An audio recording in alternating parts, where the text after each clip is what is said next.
Tem um programa muito da hora na TV chamado Chefe Espião, você já viu? Nele, o dono de uma empresa se disfarça de funcionário e vai colocar a mão na massa com eles. Esse programa é impressionante porque agora, fora do escritório, ele consegue se aproximar dos funcionários de uma forma completamente diferente, que não seria possível se ele estivesse lá sentadinho na mesa de terno e gravata. Na pele de um funcionário, ele consegue entender as dificuldades que eles enfrentam e isso transforma o relacionamento entre eles. Sabe quem fez isso também? Jesus Cristo. E a lição dessa semana apresenta Deus disfarçado de ser humano, habitando entre nós, vestindo a nossa roupa, trabalhando do nosso lado, para nos mostrar como viver da melhor forma. Vamos conversar mais sobre isso? O livro de Hebreus enfatiza dois aspectos importantes, a divindade e a humanidade de Jesus. O capítulo 1 que a gente vai estudar hoje está todo direcionado à pessoa de Jesus como sendo Deus. Já o capítulo 2, que a gente vai estudar semana que vem, se ocupa em apresentar a pessoa de Jesus como sendo homem. Todos nós já escutamos aquela expressão que ele é totalmente Deus e totalmente humano. Isso, inclusive, pode gerar uma confusão danada, não é mesmo? Só que, hoje eu tô aqui pra gente resolver esse problema. Fique em mim, peixe, senão você vai se lascar.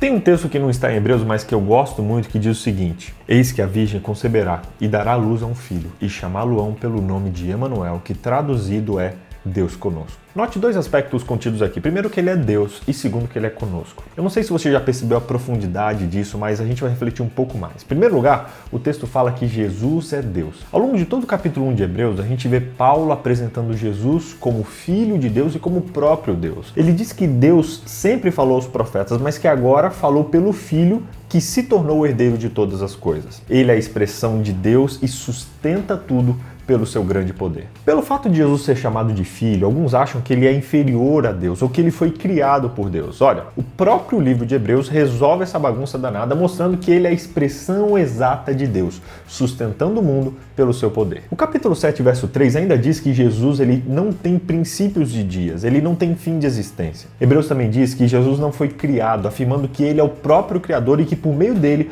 todas as coisas foram criadas. Portanto, o Pai criou e Jesus criou. Dentro da Trindade não existe maior nem menor. A questão é que Deus Pai, Deus Filho e Deus Espírito Santo possuem diferentes funções, mas uma natureza igual. Ou seja, existe igualdade de natureza e diferença de funções. Existe uma unidade de essência entre as três pessoas da divindade, mas uma subordinação funcional. Inclusive, se você quiser conhecer mais sobre essa organização da Trindade, eu quero deixar um presente para você que é o estudo O Espírito Santo. Olha, entre em contato com a gente pelo link que eu vou deixar aqui na descrição, peça o seu estudo que a nossa equipe vai enviar gratuitamente como um presente para você aí na sua casa, ok? Clica aqui no link que você vai receber esse presente aí. É bom que só. A própria ideia de Jesus como Filho unigênito de Deus não está ligada com a sua natureza divina, mas com o seu papel no plano da salvação. Jesus é chamado de Filho, cumprindo a promessa feita lá em Salmo de que Deus tornaria o filho de Davi o seu primogênito e herdeiro de todas as coisas, e não no sentido de um filho gerado. Jesus é o filho de Davi, que foi adotado por Deus, cumprindo a promessa feita a ele. Ficou claro?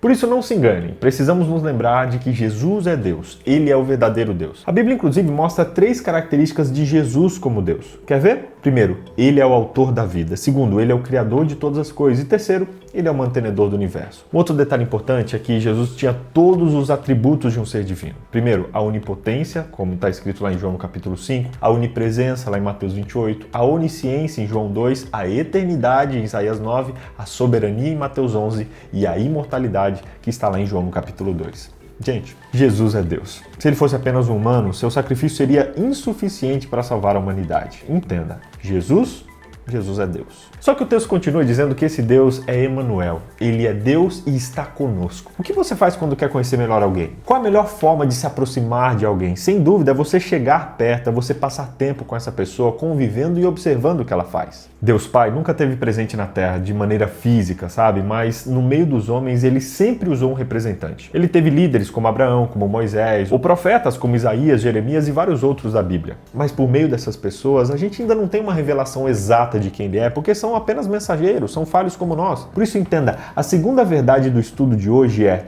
Jesus habitou entre nós. Jesus é Emanuel, ele é Deus, mas ele é conosco. O nosso Deus não apenas ficou no céu comandando tudo de longe, não, ele se envolveu, ele se tornou humano, ele habitou entre nós para que assim eu e você pudéssemos conhecer melhor quem ele é. A Bíblia diz que a palavra se tornou um ser humano e morou entre nós, cheia de amor e de verdade. E nós vimos a revelação da sua natureza divina, a natureza que ele recebeu como filho único do Pai.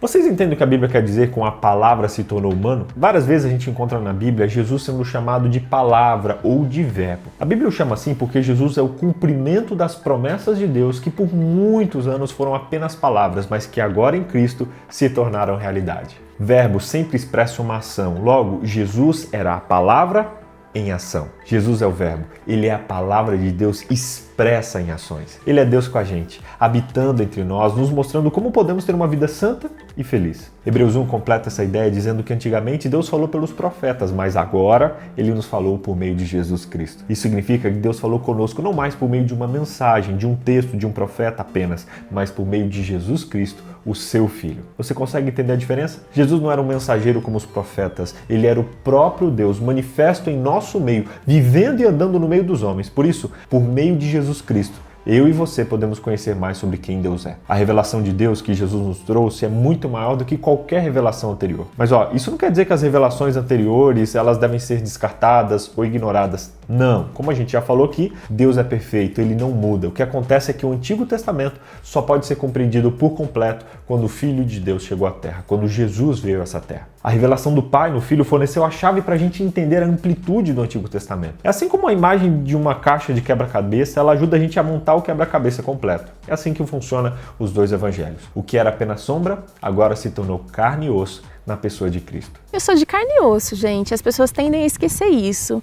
Então já está claro que Jesus é Deus, não é, galerinha? Agora que a gente entendeu isso, semana que vem vamos ver qual foi a mensagem que Cristo nos deixou. Não perde não, hein? Resumindo, primeiro, Jesus é o nosso irmão mais velho. Segundo, Jesus é a expressão do caráter de Deus. Terceiro, Jesus é o próprio Deus. Quarto, Jesus é Deus conosco. A mensagem de hoje nos convida a um relacionamento. Afinal, o nosso Deus é um Deus pessoal. Ele não quer ser apenas um espírito invisível, ou um juiz cruel, ou um super-homem, não. Ele quer ser o seu amigo. Depois da lição de hoje, você deve ter entendido que Deus abandonou toda a sua glória do céu e veio à terra com o propósito de te alcançar, para te dizer que Ele quer estar próximo de você. Escolha hoje se aproximar desse Deus também. Escolha hoje ter um relacionamento mais íntimo com Ele. Eu te garanto que vai ser a melhor escolha da sua vida. E aí? Quer aceitar esse Jesus que largou o céu para vir te buscar? Escreva "Eu te amo, Jesus" aqui nos comentários se você aceita esse sacrifício. Olha, Ele consegue se aproximar do... Sabe quem fez isso também? Jesus. E a lição dessa semana, a presença... Inclusive, se você quer... Por isso, olha, não se enganem. Precisamos nos lembrar... Ou profetas como Isaías, Jeremias e vários...